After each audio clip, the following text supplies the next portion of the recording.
오늘 출애굽기 3장 1절에서부터 6절의 말씀을 가지고 오직 여호와라는 제목을 가지고 여러분과 함께 말씀을 좀 나누겠습니다. 우리는 이 세상을 살면서 수없이 많은 선택을 하지요. 여러분들도 지금 여기 왔다는 것은 여기 오는 선택을 했기 때문에 여러분들이 이곳에 온 것입니다. 선택을 하는 기준은 각자마다 다 다를 것입니다. 그러나 결론은 뭐냐면요, 내게 유익한 것을 선택하기 마련입니다. 우정이냐 사랑이냐, 깻잎 논쟁 못지않게 아주 중요한 우리의 선택의 기로점이죠. 여러분, 이 기로점 가운데 내게 가장 중요한 게 무엇이냐를 선택을 해야 합니다. 그래서 어쩔 때는 우정이 그 순간만큼 나에게 의미 있을 때가 있고요, 아니면 때로는 어떤 순간에는 사랑이 오히려 내게 중요한 요소가 될 수도 있는 것입니다. 그러면 우리는 그때 상황에 따라서 내게 가장 중요한 것을 우리는 선택하면 되는 것이죠. 근데 여러분, 우리가 이런 선택을 할 때 주의할 점이 뭐냐면 바로 감정이 앞서서는 안 된다는 것입니다. 때로는 어떤 분위기에 압도되어서, 분위기에 내가 휩싸여서, 그래서 여러분 선택을 하게 된다면 여러분 그는 절대로 엉뚱한 선택을 하게 될 것이고, 그리고 귀한 것을 잃어버리게 되는 그런 아픔을 겪게 되는 것입니다. 여러분, 그렇기 때문에 선택을 해야 할 때는 우리는 감성적이 아니라 이성적인 사람이 되어야 합니다. 우리가 이성적으로 과연 내가 어떤 것을 선택하는 것이 내게 옳은가, 우리는 이것을 바로 분별해야 한다는 것이지요. 여러분, 하나님께서 항상 우리에게 하신 말씀이 뭡니까? 우리에게 항상 하나님은 선택하라 말씀하고 있습니다. 그 선택의 내용은 결국 뭐냐면 하나님이냐 아니면 우상이냐, 하나님을 사랑할 거냐 아니면 네가 사랑하는 것을 더 사랑할 거냐. 항상 하나님은 이 두 가지의 기로점에서 우리를 향하여 선택하라고 말씀하고 있지요. 출애굽기 23장 24절에도 동일하게 말씀하고 있지요. 너는 그들의 신을 경비하지 말며 섬기지 말고 그들의 행위를 본받지 말고. 결국 뭐예요? 가나안에 섬기는 그 모든 우상들, 그들과 하나님의 선택에 있어서 너희들은 항상 이성적으로 하나님을 선택하는 것이 옳다라는 것을 우리에게 말씀하고 있는 것입니다. 항상 하나님은 우리 하나님을 선택해야 된다, 하나님이 우리에게서 가장 큰 보물이다 라는 것을 계속해서 우리에게 이야기해 주고 있습니다. 그러니까 여러분, 하나님의 관점에서 봤을 때 내가 어떤 선택을 했으면요, 그 선택이 인간으로 봤을 때는 이성적이냐 이성적이지 않냐, 내게 유익하냐 유익하지 않냐의 선택이 되지만 하나님의 관점에서는요, 우리의 선택이 순종이냐 불순종이냐 이렇게 나눠질 수 있다는 것입니다. 여러분, 그리고 그 선택에 의해서 우리는 흥하게 되느냐, 때로는 우리 삶 가운데 하나님의 채찍이 오게 되느냐, 바로 이것이 결정되게 되는 것입니다. 여러분, 그렇기 때문에 우리에게 오는 여러 가지 많은 불이익들, 아픔들, 이건 절대로 다른 사람에 의해서 우리가 오는 게 아니에요. 나의 선택에 의해서 오는 것입니다. 하나님께서 이미 우리에게 답을 주셨음에도 불구하고 하나님을 선택하는 것이 너희 상황 가운데 어떠한 상황, 어떠한 위치, 심지어 나의 이성으로 하나님이 아닌 다른 것을 선택하는 것이 훨씬 내게 유익하다라고 생각되어지는 그 순간에도 하나님을 선택하는 것이 유익하다는 것을 우리에게 말씀해 주고 있는 것입니다. 근데 우리가 그것을 선택하지 않았다면, 하나님 편을 선택하지 않았다면 그 선택하지 않은 대가는 바로 그것을 선택하지 않은 사람이 다 치러야만 되는 것입니다. 자, 오늘 본문은 최악의 선택을 통하여서 최악의, 여러분, 그러한 최대의 실수를 했던 이스라엘 백성들을 소개하고 있습니다. 자, 그렇다면 이들은 도대체 어떤 잘못을 했고 그 잘못된 선택으로 말미암아 그들의 상태는, 그들의 상황은 어떻게 바뀌고 변화되었는가? 첫 번째, 그들은 하나님이 아닌 우상을 선택했다는 것입니다. 자, 우리가 오늘 읽은 본문은요, 모세가 시내산에 올라가 하나님과 대화하는 과정 가운데 일어났던 사건이 그 앞구절에 나오고 있습니다. 여러분, 지금 모세가 시내산에 올라간 사이 불안한 이스라엘 백성들은 바로 아론을 겁박을 해서 금송아지를 만들게 됩니다. 그리고 그들은 거기에 절을 하고 예배를 했을 뿐만 아니라 이 송아지가 자신들을 애굽에서 인도해낸 자신들의 신이라는 어처구니 없는 고백을 하기 시작을 합니다. 자, 출애굽기 32장 8절 한번 읽어볼까요? 시작. 그들이 내가 그들에게 명령한 길을 속히 떠나 자기를 위하여 송아지를 부어 만들고 그것을 예배하며 그것에게 제물을 드리며 말하기를 이스라엘아 이는 너희를 애굽 땅에서 인도해낸 너희 신이라 하였도다. 지금 이스라엘 백성들은 하나님께 절을 해야 했었고 하나님을 예배해야만 했었습니다. 그런데 그들은 하나님이 가장 싫어하는 우상을 지금 만들고 있고 그것을 숭배하고 있습니다. 그리고 더 황당한 건 뭐냐면 그들이 지금 여기 서 있는 것, 그들이 여기까지 온 것, 여기까지 모든 과정과 모든 어려움을 다 이기고 이 자리에 서 있을 수 있었던 이유가 하나님이 아니라 자기들이 지금 섬기고 있는, 절하고 있는 이 신, 이 금송아지가 자기들을 인도해냈다는 것입니다. 그들은 엄청난 기적을 경험했습니다. 그들의 이성을 초월한 하나님의 엄청난 여러분 스펙타클한 여러분 역전을 수없이 많이 경험했습니다. 그들의 노력으로도 어떻게 여러분 도저히 정복할 수 없는 아말렉을 정복했고, 아니 그보다 더 컸던 애굽 사람들, 애굽의 모든 군사들도 전부 다 여러분 홍해에 수상시키는 위대한 능력을 그들의 눈으로 분명히 목격했던 사람들이었습니다. 그런데 그들은 지금 이 상황에 직면하자 그들은 가장 그들의 인생 가운데 최악의 선택을 하고 있었다는 것입니다. 두 번째로 이 잘못된 선택에 그들은 하나님 앞에 부패한 자가 되었다는 것입니다. 그들은 선택을 했어요. 그런데 그 선택으로 말미암아 그들의 상태가 바뀌어지게 됐다는 거예요. 이 모습에 바로 금송아지에 절하는 이 모습에 하나님은 이스라엘 백성들의 행동을 이렇게 평가하십니다. 출애굽기 32장 7절 읽어볼까요? 시작. 여호와께서 모세에게 이르시되 너는 내려가라 내가 애굽 땅에서 인도하여 낸 내 백성이 부패하였더라. 하나님께서 이스라엘 백성을 향한 하신 말씀이 뭐예요? 그들이 부패했다는 것입니다. 여러분 지금 이스라엘 백성들은 나름 풍요롭습니다. 왜냐하면 애굽에서 나올 때 그들은 430년간 일했던 모든 삭슬, 노동의 삭슬 전부 다 애굽 사람들로부터 받아왔습니다. 그렇기 때문에 그들은 금장구가 너무나 많았고요, 그리고 그들의 몸을 치장하는 여러 가지 많은 장신구들이 많았습니다. 그래서 여러분 오늘 읽은 본문에 보면 하나님께서 너희들이 하나님의 잘못된 너희들이 하나님께 나올 때 너희 몸에 있는 장신구를 전부 다 내려놓아라, 전부 다 몸에 장신구를 하지 말라고 이야기하고 있어요. 결국 여러분 이들은 광야에 있지만 몸에 장신구를 할 정도로, 아니 금송아지를 만들 정도로, 금으로 여러분 그 형상을 만들 정도로 그들은 나름 넉넉한 생활 가운데 거하고 있었다는 것입니다.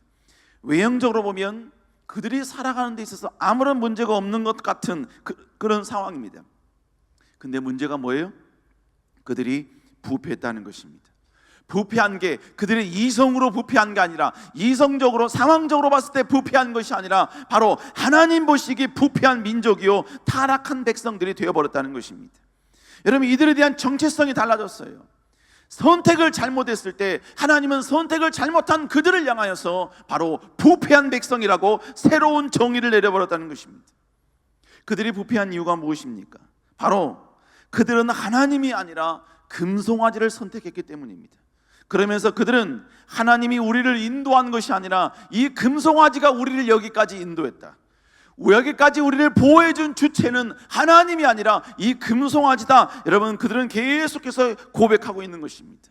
결국 이 금송아지가 하나님의 역할을 대신했다, 이 금송아지가 하나님의 그 위엄을 바로 보여주었다, 그들은 계속해서 이렇게 고백하고 있는 것입니다. 여러분 부패는 바로 이런 모습이 부패인 것입니다.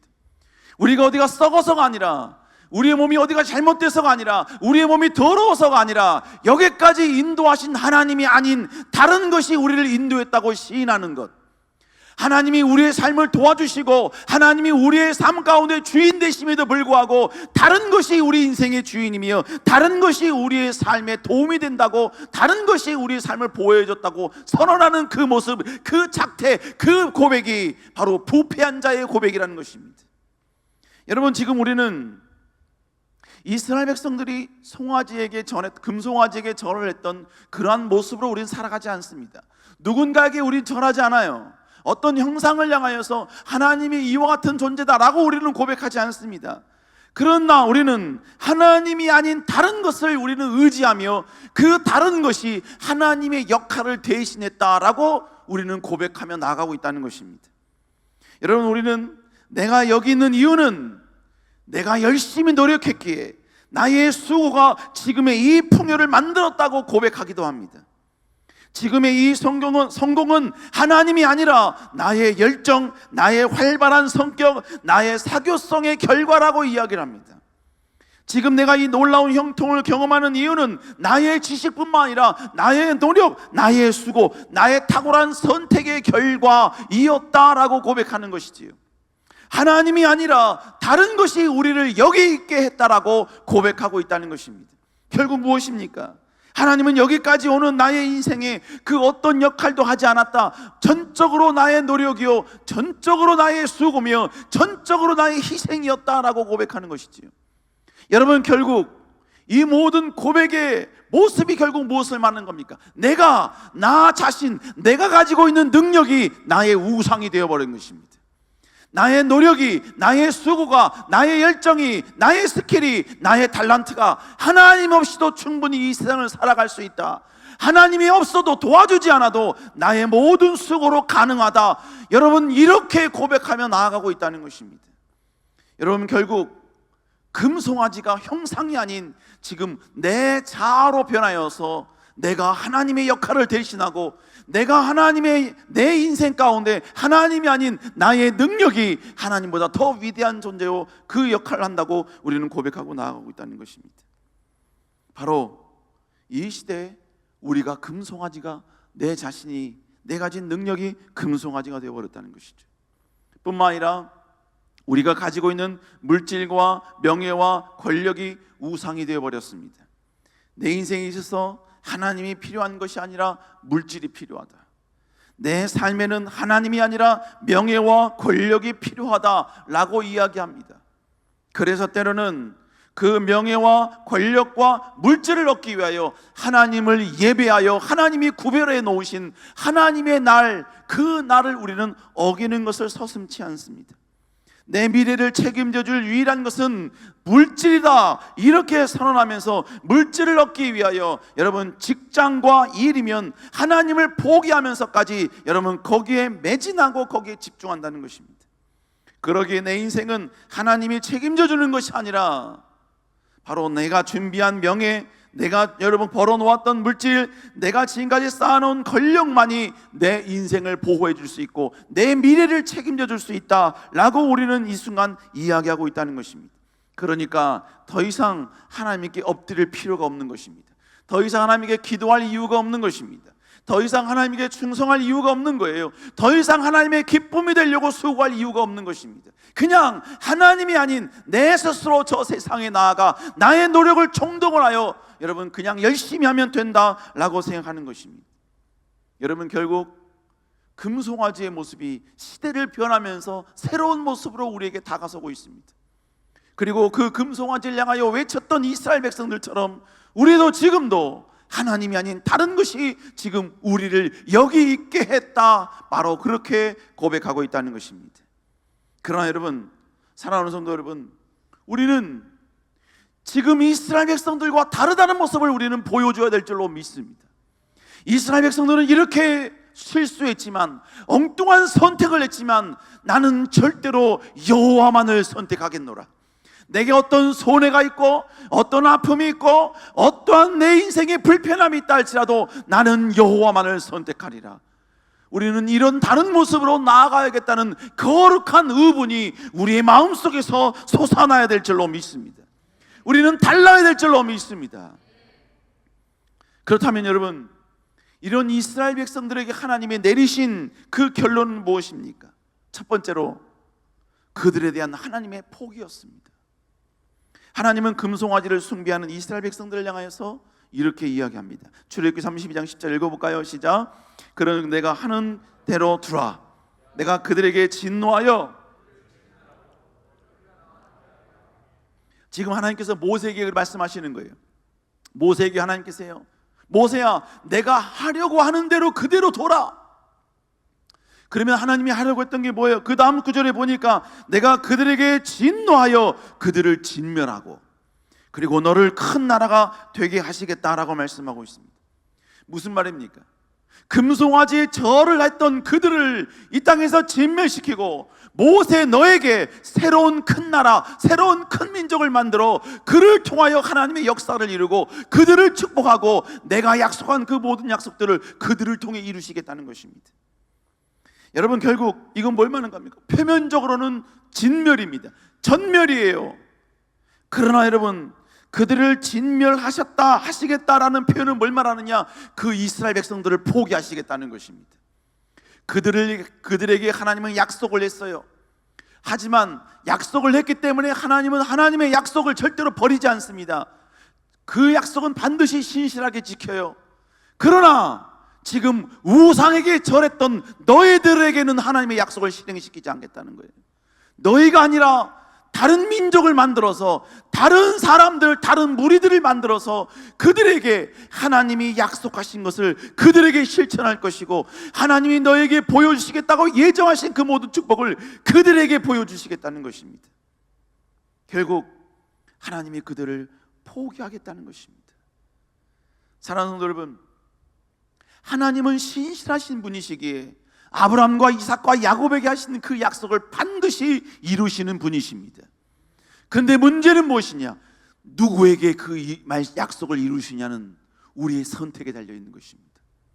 내가 어떤 선택을 하느냐에 따라 내 삶 가운데 신실하신 하나님이 내 삶 가운데 그 신실함을 보여줄 것이고, 내가 하나님이 원치 않은 선택을 했다면 하나님은 하나님이 살아계시고 응답하시는 여호와이심을 내가 아닌 다른 사람을 통하여 하나님께서는 보여주시고 역사하시겠다는 것입니다.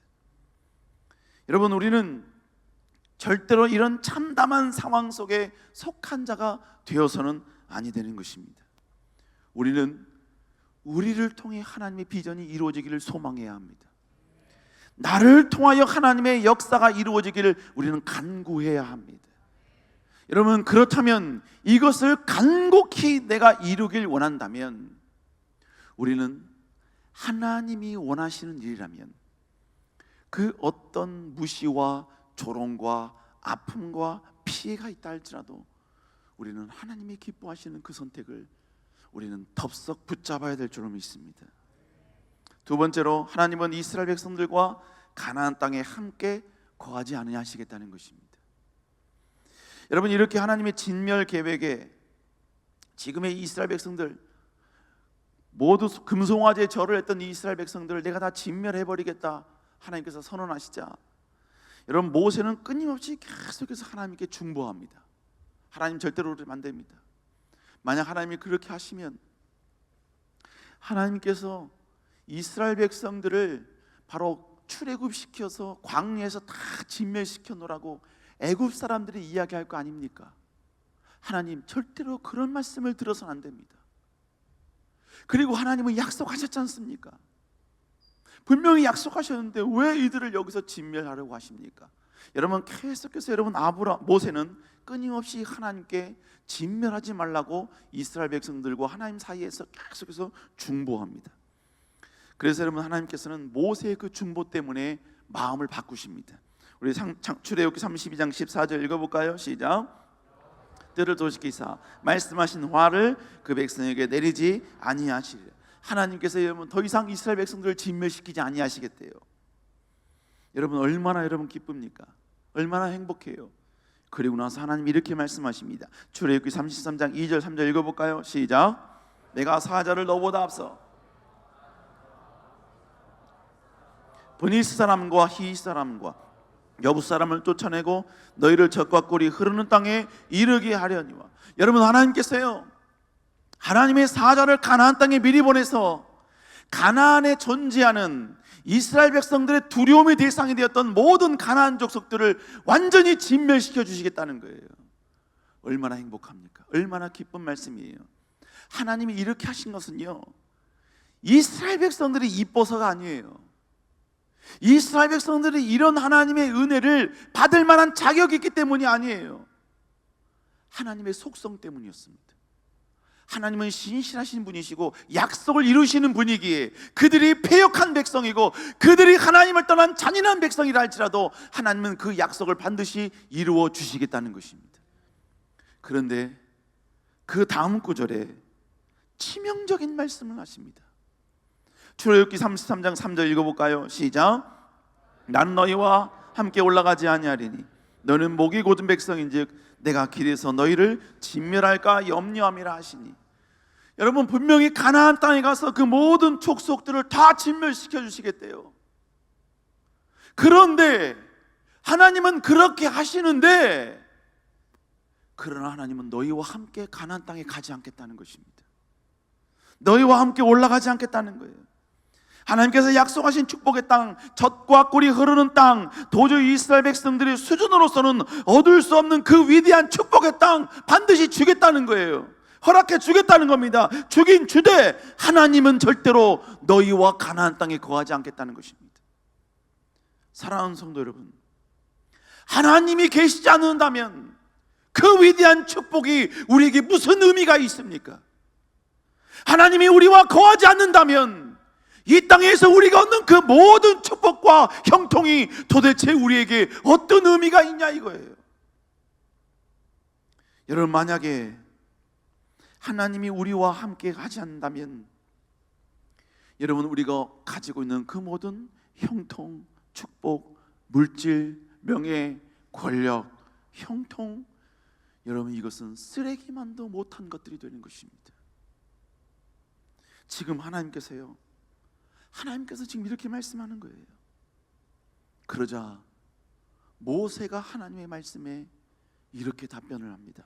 출애굽기 34장 15절 읽어볼까요? 시작. 모세가 여호와께 아뢰되,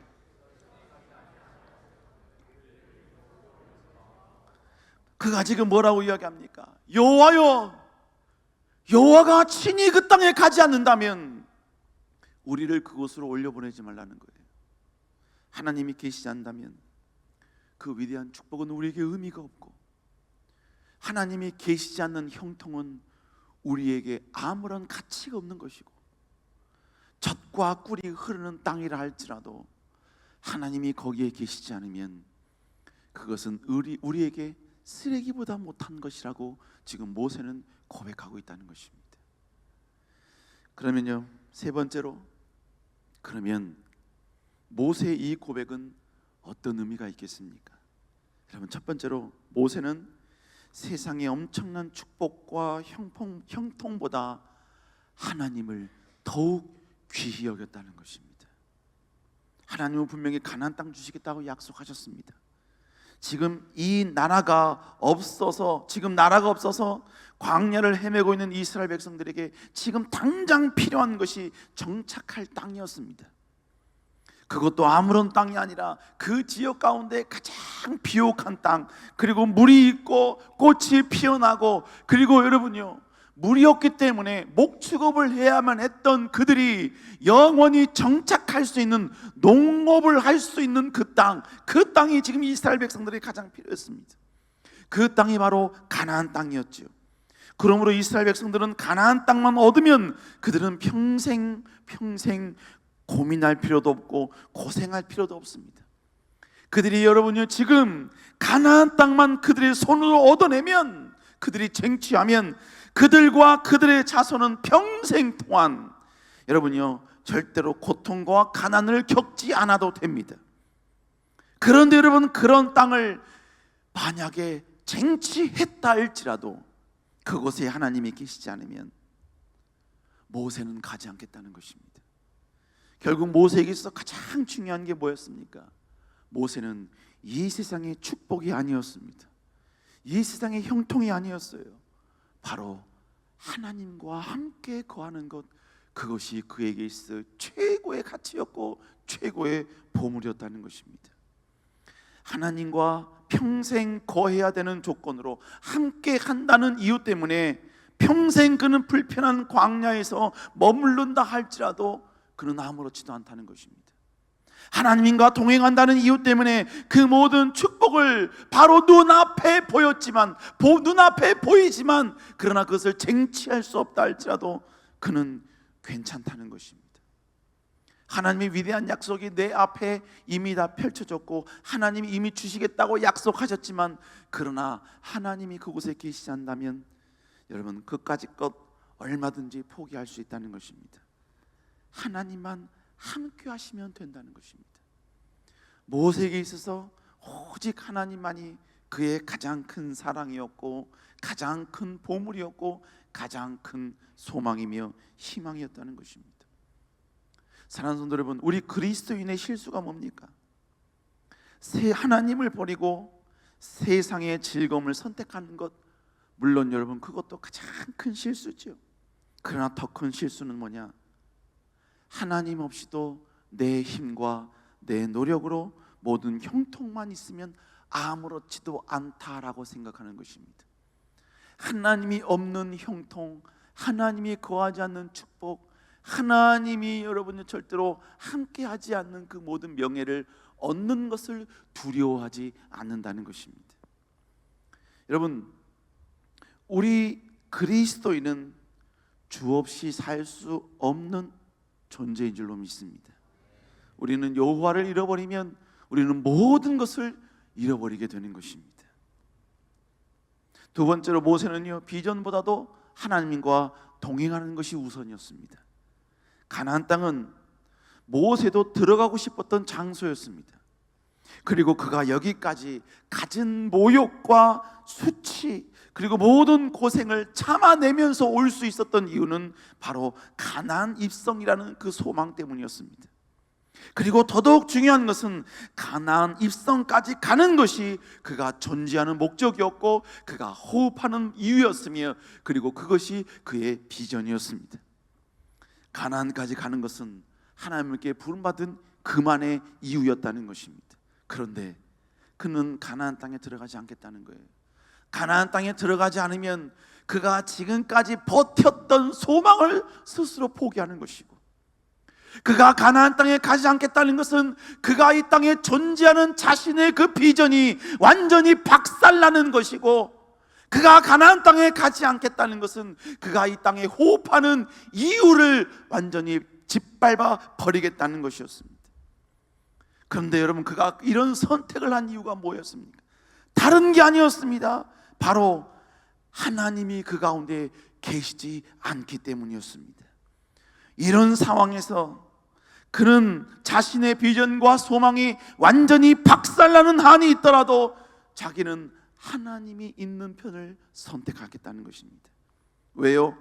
모세의 관심은 이 땅에서 존재하는 어떤 비전을 이루는 것보다, 어떤 성취를 이루는 것보다, 어떤 자기만의 탑을 이루는 것보다 주님과 동행하는 것이 가장 귀했기 때문인 것입니다. 우리의 목표는 어떤 성취와 성공이 아니라 하나님과의 깊은 동행인 줄로 믿습니다. 하나님과 함께하는 거예요. 그것이 우리의 최고의 기쁨이고 감격이 되어야 될 줄로 믿습니다. 여러분, 그러므로 그리스도인에게 있어서 최고의 축복은 무엇이냐?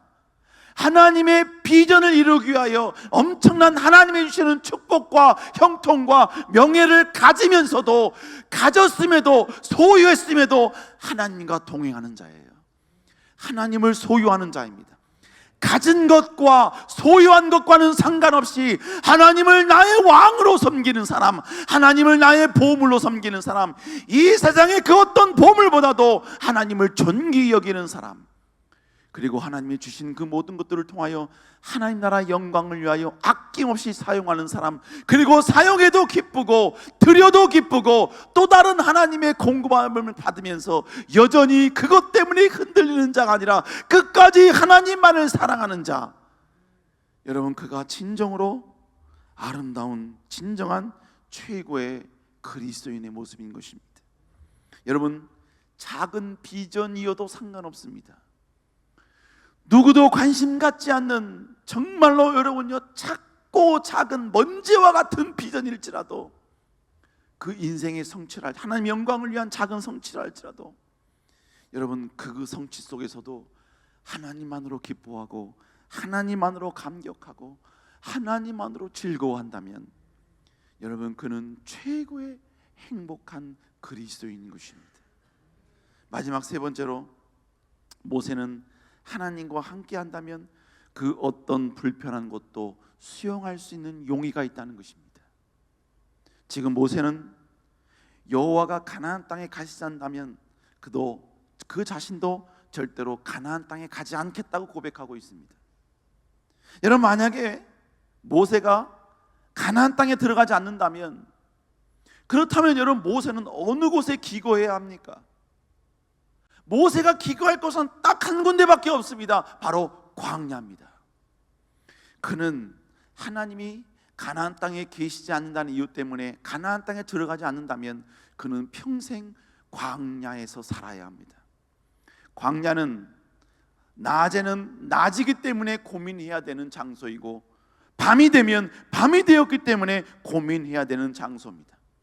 광야에 있다는 이야기는 그는 절대로 평생 안락과 평안은 절대로 찾아볼 수 없다, 경험할 수 없다라는 의미입니다.